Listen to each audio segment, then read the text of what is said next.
Hey, what's up, YouTube? I just want to give my 2 cents on the David Lemieux, Gennady Golovkin fight. It's supposed to be coming up in, 2 months from now. Just about 2 months. Anyway, a lot of people been talking about this fight. Should it be pay-per-view and whatnot? Is it, is it even a 50-50 fight? And does David Lemieux even have a chance? Well, in my opinion, should it be pay per view? Um, Yay and nay. Yay and nay. I'm not gonna pay for the fight. Hopefully, I'll be working. Stacking my own paper. Getting some money, earning some extra money. But yeah, man. I mean, if you want to watch it, go ahead and pay for it. They put it on pay per view. Maybe it's a financial thing. They have to find some way to pay these fighters, so they just went on to put it on pay per view. But outside of that, who wins? To me, it's an intriguing fight. It's an intriguing fight. You got two champions. You got the IBF champ, David Lemieux, and then you got Golovkin. I believe he has. Well, I mean, what does he have? He has the IBO championship belt. That's pretty much an obscure belt. But but anyway, moving along, he's got the WBA belt, and then the WBC belt. Okay, I don't think he has that belt, but anyway, moving forward, I feel as if that it's a 50-50 fight. This is why, because I mean, when Golovkin goes up against a big puncher or a dude that can punch or is heavy handed, it really does take him a minute to get a guy out the ring. He's not blowing guys like out of the ring in like the first round. Like guys are able to go. I mean, like 4 rounds, or over 4 rounds. I mean, look at Willie Monroe Jr., a guy who's mobile. He can move, and he went the distance. Not the distance, but he it just wasn't an early night. You know what I'm saying? For a guy that couldn't punch, a guy that was coming up from, I believe it was at 154. Now he floated around 154, but anyway, he didn't have anything to keep Golovkin off of him, but yet he was still able to perform, and he stayed 6 rounds. And Martin Murray, another guy, true middleweight, 160. What he almost went 12 rounds. And then good example is Curtis Stevens. Curtis Stevens, we all know him to be a big puncher. He's a big puncher, man. What is his KO ratio? That his KO ratio is 63, and he's a big guy, but he's like a stocky guy. He's not that big. Well, he's like 5'7", you know. But anyway, he even campaigned a super middleweight. I think that's probably just due to him being a bit maybe lazy. But here you have David Lemieux, who I know was off track. He was derailed by Marco Antonio Rubio. Then he lost to another guy. Oh, what's his name? Joshim Alkin. Now these guys, Marco Tony Rubio and this other guy, Alcine, these guys are veterans. These guys are wildly veterans, and these were like step up fights for David Lemieux. And how old is he now? He's 26. So here it is. What this fight happened? What when did he fight? Marco Antonio Rubio back in 2011. So that was about 4 years ago. So here's a 22-year-old man going against two veterans, two cagey veterans, older guys.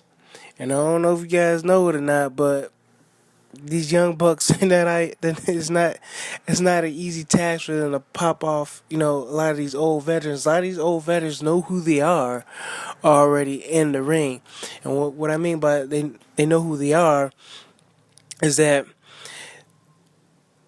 they know their limitations. It's like Teddy Allen says, the boss has got to know his limitations. He's got to know who he is as a fighter, what he can and cannot do. And and that was kind of silly. I don't know why they would have put David Lemieux in there with a veteran, a world class veteran like Marco Antonio Rubio, no, a top contender, and then Ackland right after that, off the bat, and this dude is not even seasoned yet. At the age of 26, as of now, he should have been fighting those guys. I don't know why they were rushing him for him to be a star, but obviously it was a big mistake on management's part. I don't think these young guys should be fighting aging veterans at such a young age, because these veterans are able to get these guys out with just subtle stuff like going to the body, looking for openings, letting them burn themselves out. These guys really do pick their shots and stuff like that. And we seen it with Luis Collazo versus Keith Thurman. He set him up. He set him up. He kept on trying to go up top. He timed him, and he was able to go to the body. He almost had him out of there. But that's veteran stuff. That's the only stuff you get with experience. Now, Gennady Golovkin, he's 33 and everything like that. I think Dwyer mentioned, how Golovkin, he throws these oddball, punches. To me, I'm not impressed, because you can almost make an argument that they're illegal punch. He's hitting people on top of their heads and stuff like that. He's not throwing any kind of conventional punches. But him throwing these punches is nothing new. Let's be honest, it's nothing new. We can say Maidana throws unconventional punches. I mean, we could name a lot of fighters that throw a lot of unconventional punches, and they're wild. Mayorga, he's wild with his punches. Throws like he looks like he's fighting on the streets. You see some of his early fights. He's pretty much a street fighter, but other than that, nothing's pretty impressive with Golovkin. And both of these guys don't have great defenses to me. Neither David Lemieux nor Golovkin. To me, Lemieux is more polished in how he in his attack. Look at the Nadam Nijikim fight. Just look at it. He was very well polished in that fight, man. He looked good, and his attack and everything like that. I know he's like a brawler and everything, but he was like an educated brawler. He wasn't just winging punches. He wasn't getting caught like Golovkin gets caught with with shots and stuff like that. Nadam wasn't able to really outbox him like some people are able to outbox Gennady Golovkin in certain spots. It's just that power is just a great equalizer for Gennady Golovkin. He throws thudding punches and stuff like that. And if you can't really hang, if you don't have the chin, if you can't hold them, you can't frustrate them. If you're not really willing to grit it out, and you're not a very cagey fighter, you're not gonna beat Gennady Golovkin. I think that's why Golovkin is avoiding Ward And Golovkin wants to face a lot of these smaller fighters. Now, Golovkin had mentioned that he's scared of David Lemieux. Now, this psychological warfare is very important when you're going into combat. Remember, English is Gennady Golovkin's second language. I believe it's probably his third. You never know, but maybe he had the wrong choice of words. I don't believe he's scared of David Lemieux. I do believe he might be scared of Andre Ward, but not necessarily David Lemieux. And he's probably just worried about what's coming back at him. You know, like I said, Curtis Stevens had Golovkin more defensively responsible in that fight. It took him a while to break down Curtis Stevens because Curtis Stevens got popped.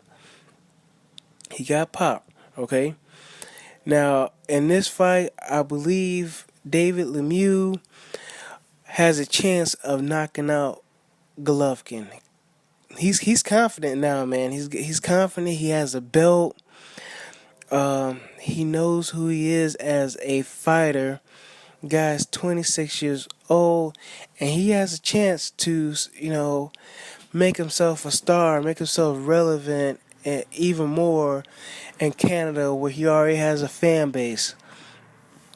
So, in my opinion, I'm edging this towards David Lemieux because he punches like a mule. He punches like a mule.